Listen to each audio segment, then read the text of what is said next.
पश्चिम बंगाल में जल्द ही विधानसभा के चुनाव होने हैं। ऐसे में एसआईआर प्रक्रिया को जल्द से जल्द पूरा करने पर जोर दिया जा रहा है। इस प्रक्रिया को लेकर चुनाव आयोग पहले ही विपक्ष के निशाने पर है और इस बीच एक ऐसी खबर सामने आई है जिसने चुनाव आयोग की मुश्किलें और बढ़ाने का काम किया है। इस खबर के सामने आने के बाद टीएमसी ने चुनाव आयोग पर अपने हमले और तेज कर दिए हैं। तो क्या है वो खबर जिससे बढ़ गई है चुनाव आयोग की मुश्किलें, जानेंगे इस रिपोर्ट में। पश्चिम बंगाल में जारी एसआईआर को लेकर चल रहे विवाद के बीच एक मामले ने चुनाव आयोग की मुश्किलें बढ़ाने का काम किया है। दरअसल चुनाव आयोग ने जाने माने अर्थशास्त्री और नोबेल पुरस्कार विजेता अमर्त्य सेन को नोटिस जारी करके आयोग के सामने पेश होने को कहा है। इस खबर के सामने आने के बाद सत्तारूढ़ पार्टी टीएमसी ने चुनाव आयोग के खिलाफ मोर्चा खोल दिया। टीएमसी सांसद अभिषेक बनर्जी ने इस प्रक्रिया में कई अनियमितताओं का जिक्र करते हुए कहा है कि अमर्त्य सेन को दिया गया नोटिस दिखाता है कि कैसे बंगाल में प्रभावशाली आवाजों को व्यवस्थित रूप से निशाना बनाया जा रहा है। ये कोई अकेला अपमान नहीं है।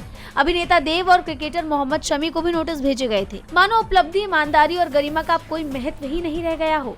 उन्होंने आगे जाने माने अर्थशास्त्री अमर्त्य सेन को एसआईआर का नोटिस मिलने पर कहा, नोबेल पुरस्कार विजेता अमर्त्य सेन ने भारत की बौद्धिक संपदा और मूल्यों को वैश्विक मंच पर पहुंचाया। आज उनके कद का एक सार्वजनिक व्यक्ति भी बीजेपी नियंत्रित चुनाव आयोग के हाथों अपमानित हो रहा है। अभिषेक ने राज्य के मतदाताओं से अपील की कि वो बंगाल की जनता को मानचित्र से मिटाने की कोशिश कर रहे भाजपा के एजेंटों को हमेशा के लिए बाहर निकाल दे। वहीं टीएमसी ने अमर्त्य सेन को नोटिस जारी करने को बंगाल और भारत को वैश्विक पहचान दिलाने वाले एक महान व्यक्तित्व का अपमान करार दिया है। इस मामले पर चुनाव आयोग की प्रतिक्रिया भी आई है। वहीं मामला तूल पकड़ने के बाद चुनाव आयोग ने टाइपो की गलती बताया और नोटिस जारी कर बीएलओ को सस्पेंड कर दिया।